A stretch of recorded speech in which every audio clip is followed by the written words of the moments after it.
The planet Vorelia was small, secluded, and hidden away in the vast reaches of the galaxy. Its lush green forests were teeming with strange creatures, and its skies were always alive with shimmering, iridescent light. But the most unique thing about Vorelia was its inhabitants, the Virellians, a species of tiny, highly intelligent aliens, no bigger than a human hand. Their civilizations were built in the shadows of towering plants, and their technology, though primitive by galactic standards, was effective enough for them to survive in their small world.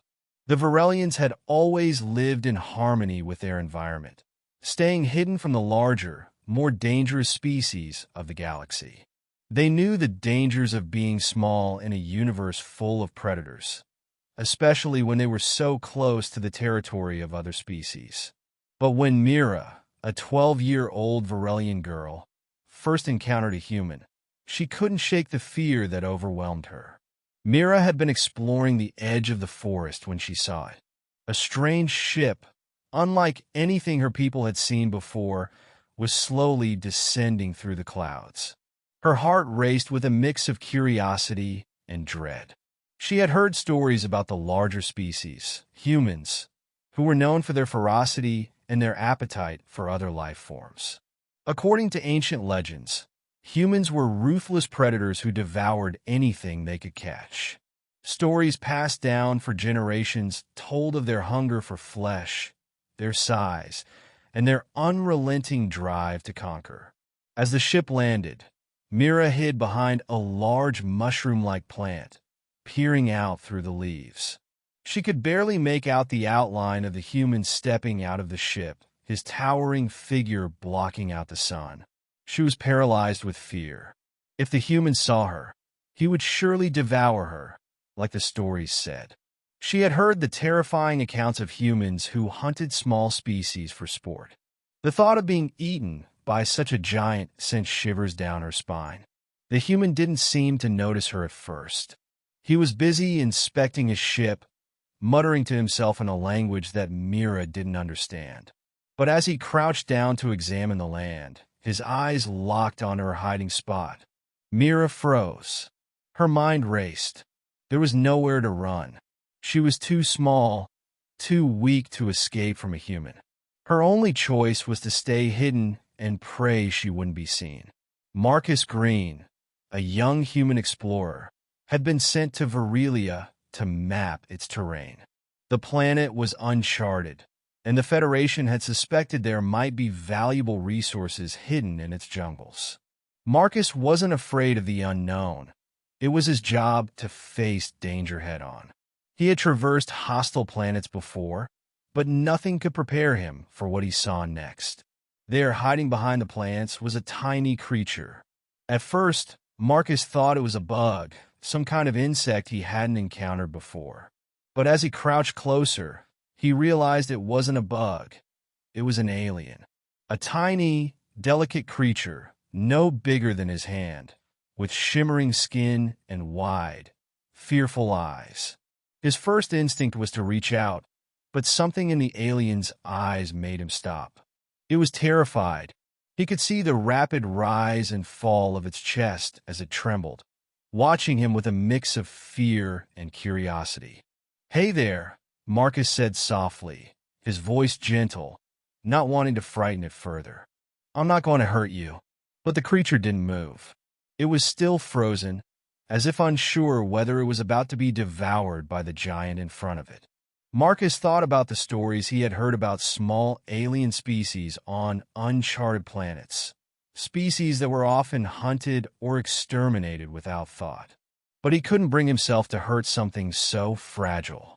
Instead, he slowly reached into his pack and pulled out a small piece of food, something simple, dried fruit he had packed for himself. He held it out toward the little alien, hoping it might calm down. Myra's mind raced as she watched the human. His large hand hovered above her, and she could see the food he had offered, something that smelled sweet and tempting. Her stomach growled, but she didn't dare move. Could this be a trick? Was he trying to lure her in so he could eat her? The stories didn't tell her anything about humans offering food. They only told her about their hunger, their desire to consume. But the human wasn't acting like the predators from the stories. He was sitting back, patiently waiting, his eyes filled with something else. Curiosity, compassion maybe, but definitely not hunger. Myra's instinct screamed at her to run, but her body was frozen. She couldn't tear her eyes away from the human's hand. After a long moment, her hunger won out. Tentatively, she crawled forward, inching toward the food, her heart pounding in her chest. Marcus remained still, not moving an inch, as she carefully took the food from his palm. To her surprise, it tasted incredible, sweet, soft, and filling. She couldn't help but feel a little less afraid, though her caution was still evident. As the days passed, Marcus continued to visit the area near the ship, bringing food and water for the tiny alien girl. Mira watched him from a distance at first, unsure of whether she could trust him, but slowly, she began to realize that the human wasn't like the monsters from the legends. He didn't want to hurt her. Instead, he seemed fascinated by her small size, her delicate features, and her intelligence. Mira started to communicate with him, cautiously at first, using gestures and simple sounds. And Marcus, realizing that the little alien wasn't a threat, began to understand her more and more. He learned that she was a Virellian, a species that was incredibly intelligent and had an advanced understanding of nature and the environment, despite their small size. As the two continued their exchanges, Mira came to understand that the human wasn't her predator. He was simply another intelligent being in a vast universe, trying to survive just as she was. Over time, their bond grew, with Marcus teaching Mira about his world and Mira teaching Marcus about hers. In the end, it wasn't fear that brought them together, but understanding. The human who had once been feared as a devourer of worlds became Myra's ally, and she, once a trembling creature hiding from a predator, became his guide to a new, unexplored world. It was a surprising twist for both of them, one that showed that not all humans were monsters and not all aliens were prey. Sometimes, the most unexpected bonds could be formed when you let go of fear and opened your mind to the possibilities of a peaceful coexistence.